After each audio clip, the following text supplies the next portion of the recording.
Assalamualaikum warahmatullahi wabarakatuh. Saya Rian Budi Utomo dan NPM 22411051. Di sini saya akan menjelaskan materi tentang pentingnya keselamatan dan kesehatan kerja dalam manajemen sumber daya manusia. Nah, kita akan membahas satu persatu. Mari kita simak bersama-sama. Definisi keselamatan dan kesehatan kerja. Kesehatan dan kesehatan kerja K3 merujuk pada rangkaian praktik kebijakan dan standar yang dirancang untuk melindungi keselamatan dan kesehatan pekerja di lingkungan kerja. Dalam konteks ini, keselamatan mengacu pada upaya untuk mencegah cedera atau kecelakaan kerja, sedangkan kesehatan berkaitan dengan pelindungan pekerja dari risiko yang dapat merugikan kesehatan mereka dalam bekerja. Definisi keselamatan dan kesehatan kerja. Kesehatan kerja.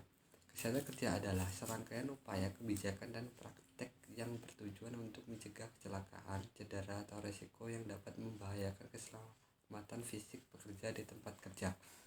Ini mencakup identifikasi bahaya potensial dan implementasi langkah-langkah pencegahan serta pendidikan dan pelatihan untuk memastikan bahwa pekerja memiliki pengetahuan dan keterampilan untuk bekerja dengan aman. Kesehatan kerja. Kesehatan kerja merujuk pada langkah-langkah yang diambil untuk melindungi kesehatan fisik dan mental pekerja selama bekerja. Ini mencakup pencegahan penyakit dan cedera terkait pekerjaan, pengelolaan stres di tempat kerja, dan penyediaan lingkungan kerja yang mendukung kesehatan secara keseluruhan.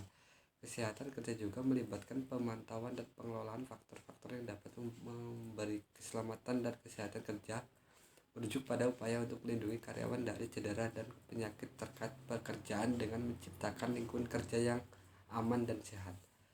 Ini termasuk mengidentifikasi resiko dan mengembangkan prosedur pencegahan yang manfaat keselamatan dan kesehatan kerja bagi perusahaan. Keselamatan dan kesehatan kerja K3 memberikan sejumlah manfaat bagi perusahaan. Selain memberikan pelindungan terhadap pekerja, program K3 yang efektif juga dapat memberikan dampak positif terhadap produktivitas, reputasi perusahaan, dan keberlanjutan bisnis. Di sini ada beberapa manfaat utama keselamatan dan kesehatan kerja bagi perusahaan. Peningkatan produktivitas. Keselamatan dan kesehatan kerja yang baik dapat meningkatkan produktivitas karena pekerja yang merasa aman dan sehat cenderung lebih fokus dan efisiensi pada pekerjaan mereka. Faktor-faktor seperti absensi yang rendah dan tingkat kecelakaan yang lebih rendah berkontribusi pada kelancaran operasional. Lalu pengurangan biaya.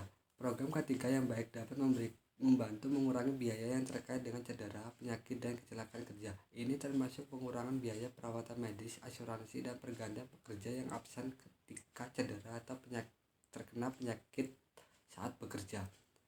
Yang ketiga, kepatuhan regulasi. Penerapan program K3 yang efektif membantu perusahaan memahami peraturan dan standar keselamatan yang diterapkan oleh pemerintah atau lembaga pengatur industri. Kepatuhan ini dapat mencegah sanksi hukum dan denda yang mungkin terlibat karena pelanggaran saat keselamatan dan kesehatan kerja. Lalu meningkatkan reputasi perusahaan. Perusahaan yang dikenal memiliki komitmen terhadap keselamatan dan kesehatan kerja yang tinggi dapat membangun reputasi positif di kalangan karyawan, pelanggan, dan mitra bisnis. Ini dapat meningkatkan daya tarik perusahaan sebagai tempat bekerja dan kemitraan yang dapat diandalkan. Dengan memahami dan menerapkan program keselamatan dan kesehatan kerja yang efektif, perusahaan dapat mengoptimalkan kesejahteraan karyawan, meminimalkan risiko, dan menciptakan lingkungan kerja yang berkelanjutan. Dampak positif keselamatan dan kesehatan kerja terhadap karyawan. Program keselamatan dan kesehatan kerja K3 yang efektif memiliki dampak positif yang signifikan terhadap karyawan. Ada beberapa dampak positif dari program K3 terhadap karyawan. Yang pertama, keamanan pekerja. Karyawan yang merasa aman di tempat kerja dapat berkonsentrasi pada tugas mereka tanpa rasa khawatir dan stres yang berlebihan. Yang kedua, kesejahteraan fisik. Dengan menciptakan lingkungan yang sehat, karyawan memiliki peluang yang lebih baik untuk menjaga kesehatan fisik mereka. Kemajuan karir. Karyawan yang merasa dihargai dan dilindungi akan lebih termotivasi untuk mengembangkan diri dan mencapai kesuksesan dalam karir mereka. Dengan memprioritaskan kesehatan kesehatan dan keselamatan kerja, perusahaan tidak hanya melindungi karyawan dari risiko potensial, tetapi juga menciptakan lingkungan kerja yang mendukung pertumbuhan dan kesejahteraan mereka secara keseluruhan. Peraturan dan standar keselamatan dan kesehatan kerja. Peraturan dan standar keselamatan kerja ketiga dapat berbeda-beda di setiap negara, wilayah, atau industri. Berikut ada beberapa contoh peraturan dan standar internasional yang umumnya diakui di berbagai tempat. Yang pertama, ILO, International Labour Organization. Organisasi Buruh Internasional atau ILO adalah badan PBB yang menetapkan standar internasional untuk lingkungan kerja yang aman dan kondisi kerja yang adil. ILO telah mengeluarkan berbagai konvensi dan rekomendasi terkait K3. Yang kedua, ISO, Occupational Health and Safety Management System. ISO adalah standar internasional yang menerapkan persyaratan untuk sistem manajemen K3. Standar ini memberikan kerangka kerja untuk mengidentifikasi, mengelola, dan mengurangi risiko K3 di tempat kerja. Yang ketiga, OSHA, Occupational Safety and Health Administration. OSHA adalah agensi federal di Amerika Serikat yang bertanggung jawab untuk menerapkan dan menetapkan peraturan K3. Mereka mengeluarkan standar yang mencakup berbagai industri untuk melindungi pekerja di Amerika Serikat. Penting untuk memahami peraturan dan standar K3 yang berlaku di wilayah tempat perusahaan beroperasi dan memastikan kepatuhan penuh terhadap regulasi tersebut untuk menjaga kesehatan dan keselamatan para pekerja. Teknik dan strategi implementasi kesehatan dan keselamatan kerja. Implementasi kesehatan dan keselamatan kerja melibatkan langkah-langkah strategis dan teknis untuk memastikan keberhasilan program tersebut. Ada beberapa teknis dan strategi yang dapat digunakan untuk menerapkan K3 ini di lingkungan kerja. Yang pertama, komitmen manajemen.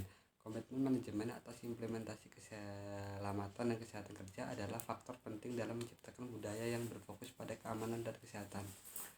Yang kedua, pelatihan dan informasi. Melakukan dan menyediakan pelatihan informasi terkait keselamatan dan kesehatan kerja yang efektif kepada semua karyawan. Mencegah dan evaluasi risiko. Melakukan inspeksi rutin, mengidentifikasi risiko potensial, dan mengimplementasikan langkah-langkah pencegahan yang sesuai. Dengan menggabungkan berbagai teknik dan strategi ini, perusahaan dapat membangun dan menjaga budaya keselamatan yang kuat dan efektif di seluruh organisasi. Kesimpulan dan rekomendasi. Keselamatan dan kesehatan kerja merupakan elemen penting untuk manajemen sumber daya manusia. Dengan mengutamakan keamanan dan kesehatan karyawan, perusahaan dapat meningkatkan produktivitas, mengurangi biaya, dan memperkuat reputasi. Melalui komitmen, pelatihan, dan pencegahan yang efektif, kita dapat menciptakan lingkungan kerja yang aman dan sehat. Mungkin itu saja yang dapat saya sampaikan. Semoga materi yang telah saya sampaikan bisa bermanfaat untuk kita semua. Saya akhiri. Wassalamualaikum warahmatullahi wabarakatuh.